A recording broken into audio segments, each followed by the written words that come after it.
انسان کی ضروریات میں ایک ضرورت اس کے پیٹ سے متعلق ہے اور دوسری ضرورت کا تعلق اس کی نفسانی خواہشات سے ہے۔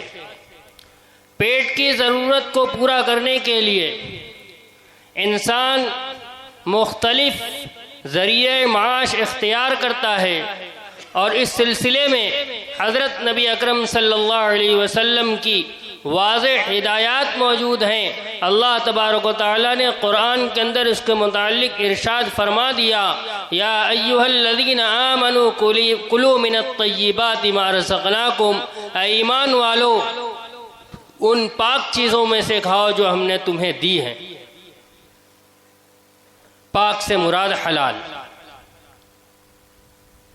اسی طرح انسان کی اپنی ضرورت کو دوسری ضرورت کو پورا کرنے کے لیے اللہ تبارک و تعالیٰ نے نکاح حلال قرار دیا، اور اس کے علاوہ راستے کو اللہ تبارک و تعالیٰ نے حرام قرار دیا اور فرمایا فَمَنِ ابْتَغَى وَرَاءَ ذَلِكَ فَأُولَئِكَ هُمُ الْعَادُونَ، کہ جو اس کے علاوہ کوئی اور راستہ اختیار کرے وہ حد سے تجاوز کرنے والا ہے۔ میں نے شروع میں کہا کہ اسلام دین فطرت ہے۔ اسلام نے نکاح کو مشروع قرار دیا، اور مختلف اوقات میں فقہا نے اس کی صراحت کی اپنی کتابوں کے اندر کہ کبھی نکاح واجب ہوتا ہے، کبھی سنت ہوتا ہے، کبھی مستحب ہوتا ہے۔ نبی اکرم صلی اللہ علیہ وسلم نے نکاح کی ترغیب دی۔ ایک روایت کے اندر حضرت نبی اکرم صلی اللہ علیہ وسلم کی زوجہ مطہرہ کے پاس چند صحابہ رضی اللہ تعالی عنہم پہنچے، نبی اکرم صلی اللہ علیہ وسلم کے معمولات کو معلوم کیا، اور حدیث کے الفاظ ہیں کأنہم تقالوہا، گویا کہ انہوں نے نبی اکرم صلی اللہ علیہ وسلم کے معاملات کو کم سمجھا، اور انہوں نے کہا کہاں نبی علیہ السلام جو کہ بخشے بخشائے ہیں، اور کہاں ہم گناہگار، ہمارا ان سے کوئی مقابلہ نہیں ہے۔ لہذا انہوں نے کچھ عزم کیا۔ ان صحابہ اکرام رضی اللہ تعالی عنہم میں سے ایک صحابی نے یہ عزم کیا تھا کہ میں کبھی نکاح نہیں کروں گا، اس لیے کہ عبادت میں رکاوٹ اسی وجہ سے آتی ہے۔ نبی اکرم صلی اللہ علیہ وسلم نے ان کو تنبیہ فرمائی اور فرمایا انا اتقاکم للہ واخشاکم لا، میں اللہ سے تم میں سب سے زیادہ ڈرنے والا ہوں، سب سے زیادہ اللہ کا تقوی میرے پاس ہے، لیکن میں راتوں کو عبادت بھی کرتا ہوں اور رات میں آرام بھی کرتا ہوں، میں روزہ بھی رکھتا ہوں، افطار بھی کرتا ہوں، اور میں نے نکاح بھی کیا ہے۔ اور فرمایا فمن رغب عن سنتی فلیس منی، جو میرے طریقے سے اعراض کرے گا وہ مجھ سے نہیں، میری جماعت میں سے نہیں۔ نکاح کی ترغیب دی، جوانوں کو مخاطب کر کے ارشاد فرمایا یا معشر الشباب من استطاع منکم الباءۃ فلیتزوج فإنه اغض للبصر واحسن للفرج ومن لم يستطع فعليه بالصوم فإنه لها وجاء، او کما قال علیہ الصلاۃ والسلام۔ اے جوانوں کی جماعت، تم میں سے جو نان و نفقہ کی صلاحیت رکھتا ہے وہ نکاح کر لے، اس لیے کہ اس کے ذریعے سے نگاہوں کی بھی حفاظت ہوگی، اس کے ذریعے سے شرمگاہوں کی بھی حفاظت ہوگی، اور اگر تمہارے پاس اتنی طاقت نہیں ہے کہ آنے والی شریک حیات کا خرچ برداشت کر سکو تو تم روزے کو لازم پکڑو، اس لیے کہ روزے کے ذریعے سے تمہاری نفسانی خواہشات ٹوٹے۔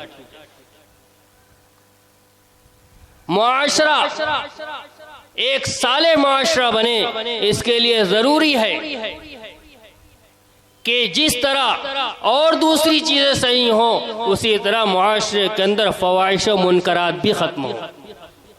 فواحش و منکرات کیسے ختم ہوں گے؟ جب فواحش و منکرات کے راستے کو بند کیا جائے گا۔ دوسرے مذاہب کے اندر نکاح کو عبادت کے اندر مخل سمجھا گیا، حالانکہ قرآن کہتا ہے وَرَهْبَانِيَّةً ابْتَدَعُوهَا مَا كَتَبْنَاهَا عَلَيْهِمْ إِلَّا ابْتِغَاءَ مَا كَتَبْنَاهَا عَلَيْهِمْ، کہ رہبانیت یعنی دنیا والوں سے کٹ کر یکسوئی کے اندر صرف اللہ کی عبادت میں مشغول ہو جانا اور معاشرتی زندگی سے اپنے آپ کو کاٹ لینا، جس کو آج ہم اپنی زبان میں کہہ سکتے ہیں سنیاسی بن جانا۔ اللہ تبارک و تعالیٰ فرما رہے ہیں عیسائیوں نے رہبانیت کو خود سے ایجاد کیا تھا، اللہ تبارک و تعالیٰ نے ان سے نہیں کہا تھا کہ رہبانیت اختیار کرو۔ لہذا آج بھی عیسائی مذہب کے اندر پادری اور نن جو ہوتے ہیں یہ شادی نہیں کرتے کیونکہ ان کی عبادت میں خلل پیدا ہوتا ہے، نکاح نہیں کرتے، حلال طریقہ اختیار نہیں کرتے، حرام کے اندر مبتلا ہو جاتے ہیں۔ لہذا معاشرے سے فواحش و منکرات کے ختم ہونے کے لیے ضروری ہے کہ حلال طریقے کو ایسا آسان بنا دیا جائے کہ حرام کے راستے بند ہو جائیں۔ آج ہمارا مسئلہ جو ہے وہ یہی ہے کہ حلال راستہ ایسا مشکل ہو گیا کہ حرام کے راستے پر آج نوجوان نسل چل رہی ہے۔ ہم خواب خرگوش میں نہ رہیں، ہمارے اپنے معاشرے کے اندر واقعات یکے بعد دیگرے رونما ہو رہے ہیں اور ہم یہ سمجھ رہے ہیں کہ ہم بہت دیندار ہیں، ہمارا گھرانہ بہت دیندار ہے۔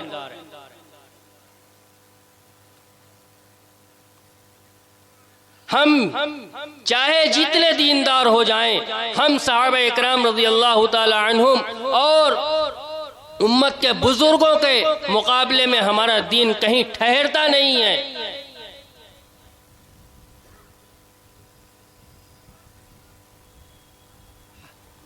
آج کے زمانے کے اندر فواحش و منکرات کن راستوں سے آ رہے ہیں؟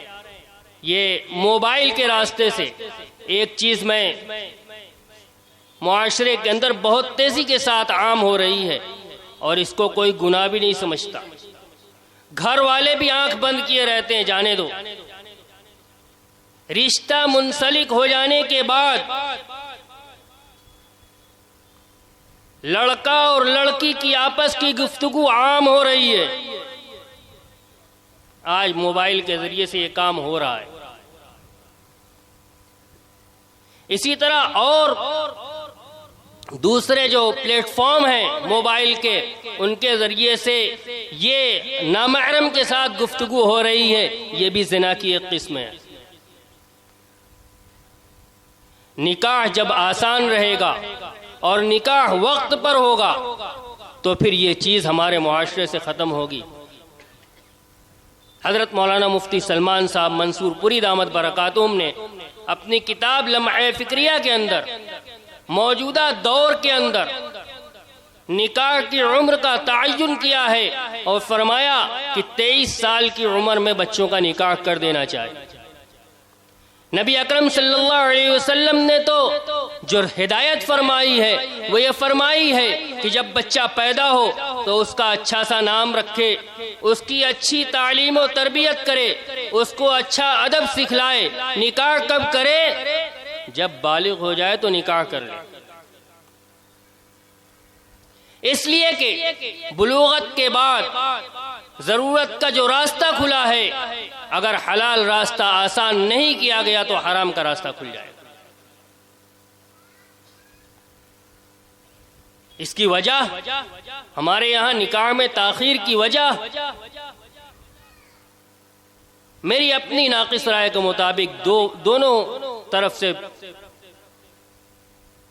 لاپرواہی ہے۔ نوجوانوں کی خواہشات اپنی ہیں، نکاح ایسے ہونا چاہیے، کمرہ ایسا بننا چاہیے، بیڈ ایسا ہونا چاہیے اور یہ ایسا ہونا چاہیے اور ویسا ہونا چاہیے۔ جب تک اس معیار کا ہو نہیں جائے گا تب تک نکاح نہیں۔ اور نکاح کے اندر اسراف اور فضول خرچی اور رسم و رواج اس درجہ بڑھا ہوا ہے کہ جب تک اتنا اثاثہ اکٹھا نہیں ہو جائے گا تب تک ہم اس بات کی یعنی سرپرست حضرات اس بات کی ہمت نہیں کر پاتے کہ ہم اپنے بچوں کا نکاح کی تاریخ کا تعین کریں۔ ان دونوں چیزوں کے ختم ہونے کی ضرورت ہے۔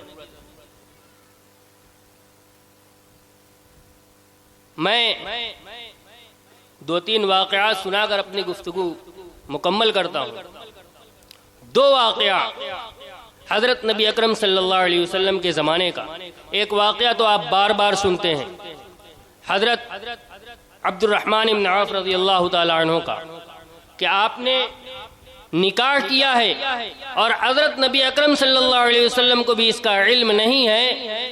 جب کپڑے کے اوپر وہ رنگ لگا ہوا دیکھا ہے جو عورتوں کے لیے مخصوص تھا، اور نبی علیہ السلام نے دریافت فرمایا تو آپ نے ارشاد فرمایا کہ ہاں میں نے نکاح کیا،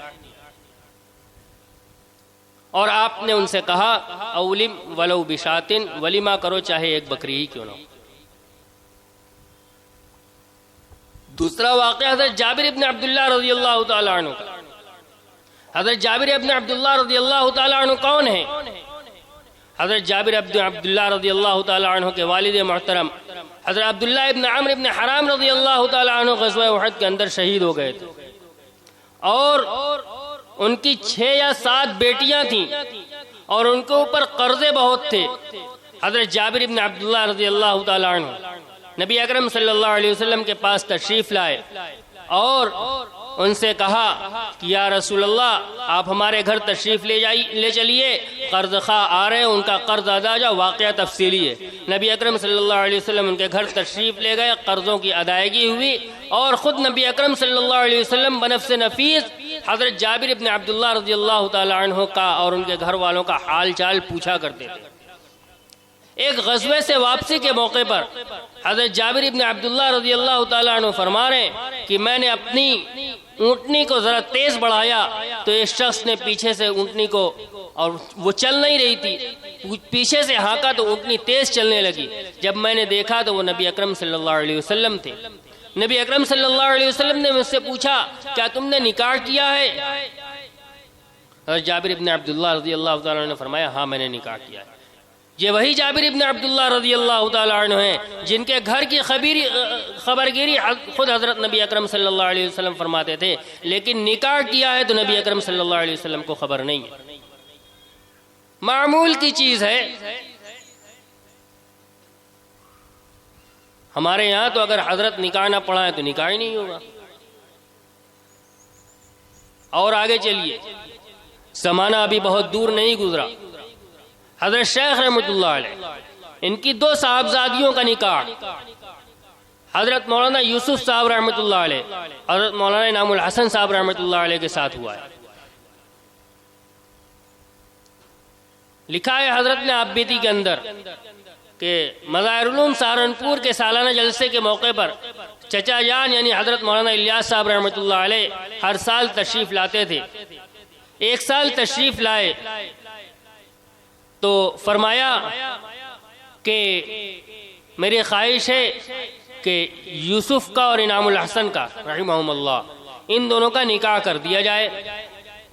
حضرت شیخ رحمۃ اللہ علیہ نے فرمایا شوق سے کر لیجئے، مجھ سے پوچھنے کی کیا ضرورت ہے، انہی کی بیٹیوں کا نکاح ہے۔ حضرت شیخ رحمۃ اللہ علیہ نے لکھا ہے کہ میں نے عشاء کے بعد اپنی اہلیہ سے اور دونوں بچیوں اپنی اہلیہ کے اور دونوں بچیوں کے کان میں یہ بات ڈال دی کہ عشاء کے بعد جلسے میں نکاح ہونا ہے۔ حضرت شیخ رحمۃ اللہ علیہ فرماتے ہیں مجھے اچھی طرح یاد ہے کہ میں نے جب کہا تھا تو میری اہلیہ نے کیا کہا تھا۔ میری اہلیہ نے کہا تھا کہ اگر 2-4 دن پہلے کہا ہوتا تو کم سے کم 1 جوڑے سلوا لیتی۔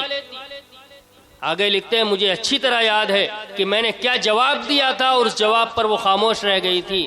میں نے جواب یہ دیا تھا کہ اچھا مجھے آج معلوم ہوا، میں تو یہ سمجھ رہا تھا کہ میری بچیاں کپڑے پہنے رہتی ہیں، مجھے آج معلوم ہوا کہ وہ ننگی پھرتی ہیں۔ اور پھر اسی عشاء کی نماز کے بعد جلسے کے اندر دونوں حضرات کا نکاح ہوا، اور شیخ الاسلام حضرت مولانا حسین احمد صاحب مدنی رحمۃ اللہ علیہ نے بڑے بڑے اکابرین کی موجودگی میں ان دونوں کا نکاح پڑھایا۔ جب نکاح کے اندر اتنی سادگی رہے گی تو پھر نکاح آسان ہوگا، اور جب نکاح آسان ہوگا تو پھر معاشرے کے اندر سے فواحش و منکرات اس قبیل کے جو ہیں وہ انشاءاللہ ختم ہوں گے۔